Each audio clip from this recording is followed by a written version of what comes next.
다음은 최근 고유가로 제2의 중동붐 가능성이 커지고 있는 해외 건설 분야에 대해서 논의하겠습니다. 자, 주무장관이신 국토부 장관님, 어떠한 전략과 또 포부를 갖고 계신지 밝혀주시기 바랍니다. 예, 국토교통부 장관입니다. 최근 국제 기름값이 많이 올라서 돈은 석유 자원국으로 몰리고 있고 또 그 지역에서는 건설에 대한 수요가 빠른 속도로 올라가고 있습니다. 이럴 때 이것을 우리는 기회로 삼아서 적극 해외 건설에 진출할 때인 것 같습니다. 우리 연간 수주 500억 불 그리고 세계 4위 건설 강국을 목표로 저희들이 뛰겠습니다. 이를 위해서 그동안 개별 기업들끼리 과당 경쟁하던 그런 경우도 있었는데요. 이제는 민간 기업들과 정부가 함께 한 팀으로 수주전을 펼치겠습니다. 그를 위한 이 첫 출정으로 11월 초 4일부터 9일까지 되겠습니다만은 제가 국토교통부 장관이 단장이 되어서 한 30여 개의 크고 작은 기업들과 함께 또 벤처기업들과 함께 사우디로 해외 수주 출장을 다녀오겠습니다. 사우디에는 5천억 불 이상의 규모를 지금 예정하고 있는 네옴 신도시 건설 등 큰 프로젝트들이 이제 막 발주되기 시작하고 있기 때문에 저희들이 이 바탕을 잘 깔도록 최선을 다하겠습니다. 네, 글로벌, 그러니까 국제 유가가 올라가면은 여러 굉장히 저희한테 좋지 않은 소식이긴 합니다만 또 글로벌 인프라 투자와 또 밀접한 관련이 있어서 또 좋은 측면도 있다고 합니다. 그래서 이 자리에 지금 국토부 건설 정책국장이 나와 계신데요.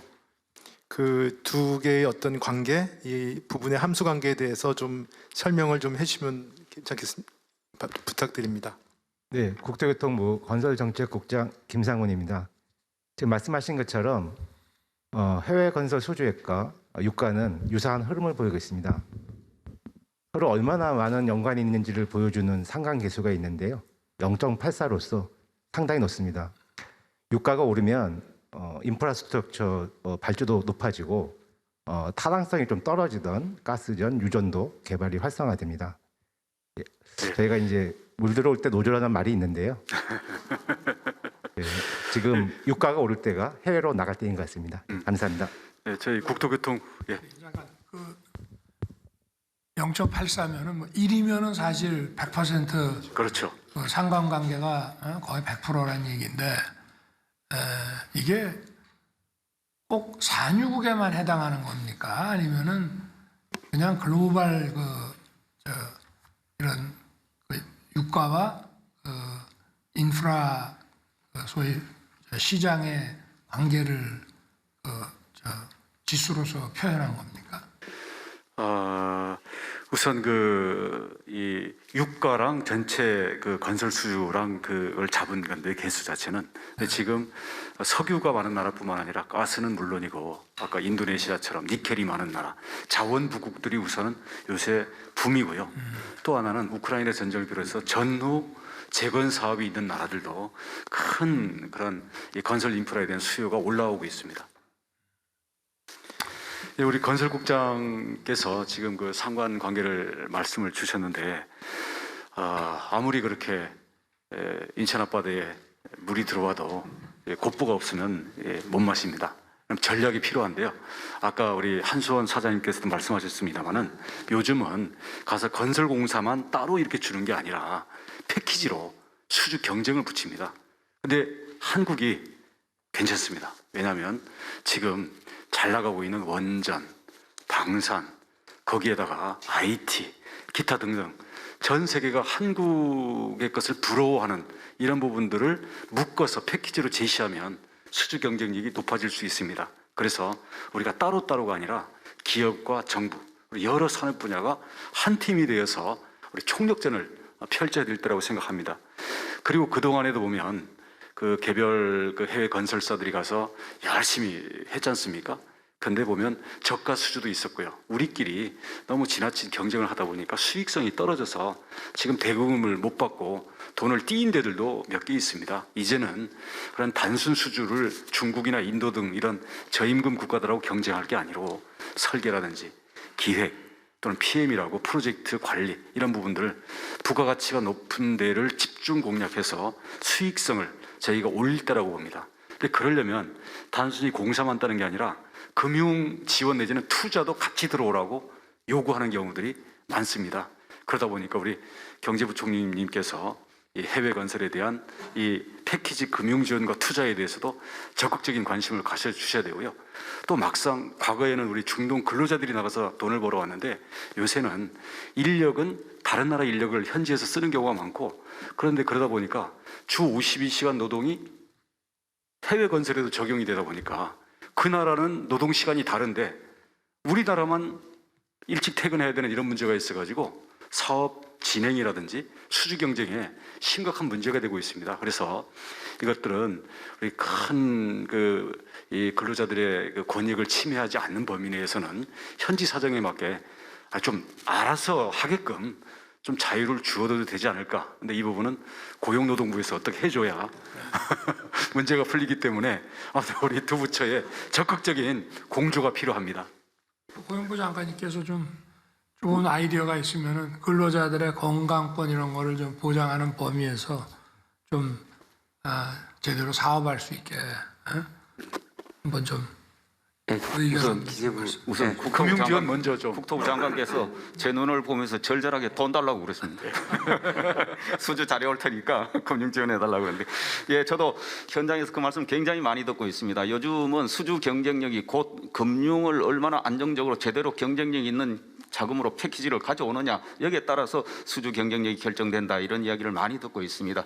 그래서 이 소위 말하는 오일머니, 이 좋은 우리가 이 기술을 가지고 해외에서 수주를 해와야 되는데 이게 우리 금융 프로그램이 뒷받침되지 않아서 이 수주 기회를 놓치면 안 된다, 이런 생각입니다. 그래서 우선은 우리 수출입은행 등 국책은행이 중심이 돼서 그런 안정적인 그 경쟁력 있는 금융 확보를 위해서 적극적으로 뒷받침하도록 그렇게 하겠습니다.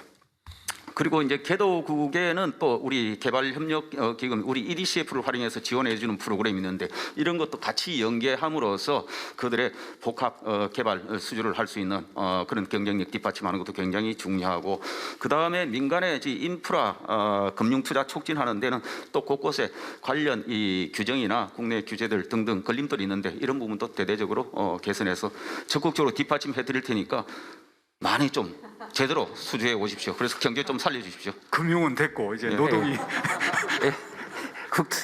국토부 장관께서 말씀하신 대로 해외 우리 건설업체들이 우리나라 근로시간 제도에 적용을 받다 보니까 현지와의 협업이라든가 기후에 유연한 대응에 문제가 있는 것으로 알고 있습니다. 그래서 52시간제의 예외로서 그 특별한 사유가 있으면 특별 연장 근로를 할 수 있게 돼 있는데 현재 90일에서 180일로 대폭 확대하도록 하겠습니다. 물론 이 과정에서 대통령께서 늘 강조하셨지만 노동자들의 건강이 훼손되지 않도록 그 보호 조치가 꼼꼼히 챙겨지도록 할 거고요.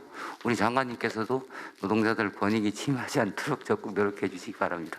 예, 당연히 근로자들의 처우 개선 저희들이 유념하면서 하도록 하겠습니다. 해외 분야는 이렇게 지금 뜨거워지고 있는데 반면에 국내 건설 산업과 부동산 시장은 조금 이제 추위를 타기 시작했습니다. 그러다 보니까 이 실수요자들까지도 상당히 이제 어려움을 겪고 있는데요. 우리 해외 건설을 우리 안방에서도 전체 분위기를 좀 뒷받침해야 되기 때문에 이 우리 부동산과 건설 산업을 책임진 국토교통부 입장에서도 이 자리에서 몇 가지를 저희들이 공유를 하고자 합니다. 우리 11월 중에 부동산 규제 지역을 추가 해지를 하겠습니다. 많은 지역이 기다리고 있고요. 또 중도금 대출 상한이 그동안 9억이었는데요. 그동안 이 집값이 오른 거에 비해서 너무 낮습니다. 그래서 12억 원으로 상향을 하고, 또 이제 새로운 집을 청약이 당첨됐는데도 옛날 집을 팔아야 되는 의무 기간이 6개월로 너무 작습니다. 요새 거래도 없는데, 그래서 이것을 한 2년 정도로 유예를 좀 해주고 이렇게 해서 특히 실수요 중심으로, 그리고 이미 이 이사를 간다든지 이미 당첨이 됐다든지 해서 이걸 이동해 가야 되는 이런 수요가 거래 단절 때문에 위축되는 일이 없도록 저희들이 노력을 하겠는데, 이 부분은 역시 우리 금융위원회의 전적인 협조 없이는 이게 어려운 부분입니다. 그래서 우리 금융 당국과 저희들이 적극적인 공조를 필요로 하니까 많이 도와주시기 바랍니다. 네, 금융위원장입니다. 최근에 그 부동산 시장의 연착륙에 대해서 우려도 많고 정말 저는 이제 금융시장 안정을 위해서라도 굉장히 중요한 이슈라고 생각을 합니다. 그래서 이제 이 문제에 대해서 계속 이제 국토부하고 계속해서 논의를 하고 있는데 일단은 그 지금 국토부에서 규제 완화해 주신 거와 맞춰서 저희가 이제 그동안은 사실 이제 규제가 굉장히 강했습니다. 근데 최근에 이제 금리도 오르고 여러 가지 정책 여건이 변했기 때문에 일단 금융 사이드에서 요번에 이제 과감하게 하나 풀어놓겠습니다. 그래서 그게 뭐냐면 그 무주택자나 일주택자 분에 대해서는 그 투기 지역이라 하더라도 LTV를 50%까지 허용을 하고 또 15억이 넘는 아파트에 대해서도 주택담보대출을 허용을 하겠습니다. 그리고 이제 앞으로 이제 부동산 시장 상황에 따라서 규제 완화할 건 하고 그 다음에 좀 정책적으로 또 그 안정시키기 위해서 지원할 거는 같이 국토부하고 협의해서 그 부동산 시장의 연착륙을 위해서 좀 신경 써서 노력하겠습니다. 네, 오늘 뭐 국토부 장관님이 여기서 뭐 굉장한 성과를 지금 올리시는데 굉장히 센 사실- 처방에 대해서 감사드립니다. 열심히 그렇지만 하겠습니다. 이제 이 경제 활성화에 국토부의 몫이 굉장히 더 커진 거니까 단단히 부탁드립니다. 그 해외 수주도 잘 부탁드리고요. 네, 네. 최선을 다하겠습니다. 네. 그러면 이제 두 번째 논의 주제였던 해외 건설 분야를 이 정도로 하고요.